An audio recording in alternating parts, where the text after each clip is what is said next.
അതീവ സുന്ദരിയായ ഒരു സസ്യമാണ് മേന്തോന്നി. ഗ്ലോറിയോസ സൂപ്പർബ എന്ന ശാസ്ത്രീയ നാമമുള്ള ഈ ചെടി കത്തുന്ന അഗ്നിജ്വാല പോലെയുള്ള പൂക്കൾ വിരിയിക്കുന്നതിനാൽ ഫ്ലെയിം ലില്ലി എന്നും അറിയപ്പെടുന്നു. ഇവരുടെ സ്റ്റേമൻസിന്റെ വലിപ്പം നോക്കൂ, എത്ര വലുതാണ്!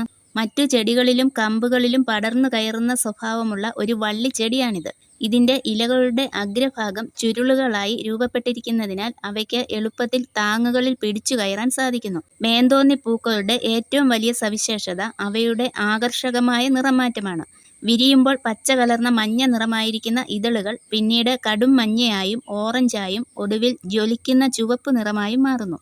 പൂക്കളുടെ ഭംഗി കാരണം അലങ്കാര ചെടിയായും വളർത്തുന്നു. ഇതിന്റെ വേരുകൾ ഏകദേശം ഇംഗ്ലീഷ് അക്ഷരമായ വി ആകൃതിയിലുള്ള കിഴങ്ങുകളായാണ് മണ്ണിനടിയിൽ വളരുന്നത്. ഒരിക്കൽ ഒരു 26-കാരൻ കടുത്ത പനിയും വയറിളക്കവും മറ്റു ചില ബുദ്ധിമുട്ടുകളും കാരണം ഡോക്ടറെ സമീപിച്ചു. ഇവയ്ക്കു പുറമെ ശരീരത്തിന്റെ വിവിധ ഭാഗങ്ങളിൽ നിന്നുള്ള രക്തസ്രാവം, പ്ലേറ്റ്ലെറ്റുകളുടെയും WBCയുടെയും കുറവ് എന്നിവയും ലക്ഷണങ്ങളായിരുന്നു. ആദ്യം ഡെങ്കിപ്പനിയോ എലിപ്പനിയോ പോലുള്ള കഠിനമായ അണുബാധയാണെന്നാണ് ഡോക്ടർമാർ കരുതിയത്. എന്നാൽ രോഗം തുടങ്ങി 9-ാം ദിവസം മുതൽ ഇയാളുടെ തലമുടി വൻതോതിൽ കൊഴിയാൻ തുടങ്ങുകയും 14-ാം ദിവസത്തോടെ പൂർണ്ണമായി കഷണ്ടിയിലേക്ക് മാറുകയും ചെയ്തപ്പോഴാണ് ഇത് മേന്തോന്നി വിഷബാധയാകാമെന്ന് ഡോക്ടർമാർ തിരിച്ചറിഞ്ഞത്. ഒരു പ്രമുഖ അന്താരാഷ്ട്ര മെഡിക്കൽ ജേണലിൽ ഔദ്യോഗികമായി പ്രസിദ്ധീകരിക്കപ്പെട്ട യഥാർത്ഥമായ ഒരു സംഭവം ആണിത്.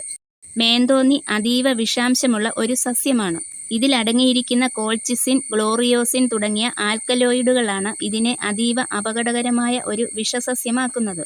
എങ്കിലും ആയുർവേദത്തിലും സിദ്ധവൈദ്യത്തിലും പ്രത്യേക ശുദ്ധീകരണ പ്രക്രിയകളിലൂടെ ഇതിന്റെ കിഴങ്ങ് ഔഷധമായി മാറ്റിയെടുക്കാറുണ്ട്. പാമ്പുകടിക്ക് പ്രതിവിധിയായും ചർമ്മരോഗങ്ങൾ, വാതം, കുഷ്ഠം തുടങ്ങിയ വിട്ടുമാറാത്ത രോഗങ്ങളുടെ ചികിത്സയ്ക്കും ഇത് പരമ്പരാഗതമായി ഉപയോഗിക്കുന്നു. സാംസ്കാരികമായി ഏറെ പ്രാധാന്യമുള്ള ഈ പുഷ്പം തമിഴ്നാടിന്റെ ഔദ്യോഗിക സംസ്ഥാന പുഷ്പമാണ്. ഇന്ന് വനങ്ങളുടെ നാശവും ഔഷധ ആവശ്യങ്ങൾക്കായുള്ള അമിതമായ ചൂഷണവും കാരണം പ്രകൃതിയിൽ ഈ സസ്യം വളരെ അപൂർവമായിക്കൊണ്ടിരിക്കുകയാണ്. ചുരുക്കത്തിൽ, ജീവന് അപകടമുണ്ടാക്കാവുന്ന വിഷാംശം ഇതിലുണ്ടെങ്കിലും അതിന്റെ ചരിത്രപരമായ മഹിമയും പ്രകൃതിദത്തമായ സാന്നിധ്യവും ഔഷധമൂല്യവുമാണ് തമിഴ്നാടിന്റെ സംസ്ഥാന പുഷ്പം എന്ന പദവിയിലേക്ക് മേന്തോന്നിയെ എത്തിച്ചത്. അപ്പോസൈനേസി കുടുംബക്കാരായ അരളി കാണാൻ മനോഹരമാണെങ്കിലും അരളിച്ചെടിയുടെ എല്ലാ ഭാഗങ്ങളിലും ഹൃദയസ്തംഭനത്തിനു കാരണമാകുന്ന കാർഡിയാക് ഗ്ലൈക്കോസൈഡുകൾ എന്ന മാരകമായ വിഷാംശം അടങ്ങിയിട്ടുണ്ട്. ഒളിയാൻഡ്രിൻ, നെറിൻ തുടങ്ങിയ കാർഡിയാക് ഗ്ലൈക്കോസൈഡുകളാണ് ഇവയിൽ അടങ്ങിയിരിക്കുന്നത്. ഇത് ഹൃദയത്തിലെ സോഡിയം, പൊട്ടാസ്യം പമ്പുകളെ തടസ്സപ്പെടുത്തുന്നു. ഇതിന്റെ ഫലമായി ഹൃദയകോശങ്ങളിൽ മാത്രമല്ല ശരീരത്തിലുടനീളം കോശങ്ങൾക്ക് പുറത്തുള്ള പൊട്ടാസ്യം അയോണുകളുടെ അളവ് ക്രമാതീതമായി വർദ്ധിക്കുന്നു. രക്തത്തിൽ പൊട്ടാസ്യം ഇത്തരത്തിൽ മാരകമായ അളവിൽ കൂടുന്നത് മരണത്തിനു വരെ കാരണമാകാം. ഇത് കേന്ദ്ര നാഡീവ്യൂഹങ്ങളെ ബാധിക്കുന്നതിലൂടെ ശക്തമായ ഓക്കാനം, ഛർദി, മാനസിക ചലന വൈകല്യങ്ങൾ, കാഴ്ചമങ്ങൽ എന്നിവ ഉണ്ടാക്കുന്നു. കൂടാതെ വാഗസ്, ഫ്രെനിക് നാഡികളെ ഉത്തേജിപ്പിച്ച് ഹൃദയമിടിപ്പ് അപകടകരമായി കുറയ്ക്കാനും ശ്വാസോച്ഛ്വാസം അമിതമായി വേഗത്തിലാക്കുവാനും ഇതിന് കഴിയും. 58 വയസ്സുള്ള ഒരു സ്ത്രീ ജോലി കഴിഞ്ഞിട്ട് വീട്ടിൽ തിരിച്ചെത്തിയില്ല. അവർക്ക് 2 മൊബൈൽ ഫോണുകൾ ഉണ്ടായിരുന്നു. അതിലൊന്ന് കാണാതായ ദിവസം വീട്ടിൽ നിന്ന് കണ്ടെത്തി. ആ ഫോണിൽ അവസാനം തിരഞ്ഞത് ആത്മഹത്യ ചെയ്യാനുള്ള വഴികളെക്കുറിച്ചായിരുന്നു. ഇതേ തുടർന്ന് ഭർത്താവ് പോലീസിൽ വിവരമറിയിക്കുകയും പോലീസ് മറ്റേ ഫോണിൽ ടവർ ലൊക്കേഷൻ വഴി ഒരു പ്രധാന റോഡിലെ വിശ്രമ കേന്ദ്രത്തിൽ പാർക്ക് ചെയ്തിരുന്ന അവരുടെ കാർ കണ്ടെത്തുകയും ചെയ്തു. പോലീസ് എത്തുമ്പോൾ ആ സ്ത്രീ ഡ്രൈവിംഗ് സീറ്റിൽ ബോധമില്ലാതെ കിടക്കുകയായിരുന്നു. അരളിയുടെ ഇല ഉപയോഗിച്ച് ആത്മഹത്യ ചെയ്യാമെന്നതിനെക്കുറിച്ച് ഇരയ്ക്ക് കൃത്യമായ ബോധ്യമുണ്ടായിരുന്നു എന്നതാണ് ഈ കേസിന്റെ പ്രധാന സവിശേഷത. അരളി മൂലമുണ്ടാകുന്ന വിഷബാധ കുട്ടികളെയും മുതിർന്നവരെയും ഒരുപോലെ ബാധിക്കാം. പുരാതന കാലം മുതൽക്കേ അരളിച്ചെടിയുടെ ഔഷധഗുണങ്ങൾ അറിയപ്പെടുന്നതാണ്. ഈ അരളിച്ചെടിയുടെ ഇല ക്യാൻസർ കോശങ്ങളെ നശിപ്പിക്കാൻ കാരണമാകുന്നതായി പഠനങ്ങൾ തെളിയിക്കുന്നു. പക്ഷേ ഇതിന്റെ വിഷമാണ് ഒരു വെല്ലുവിളി. അരളി ഉൾപ്പെടുന്ന അപ്പോസൈനേസി കുടുംബക്കാരാണ് ഈ ഒതളം അല്ലെങ്കിൽ പോങ്.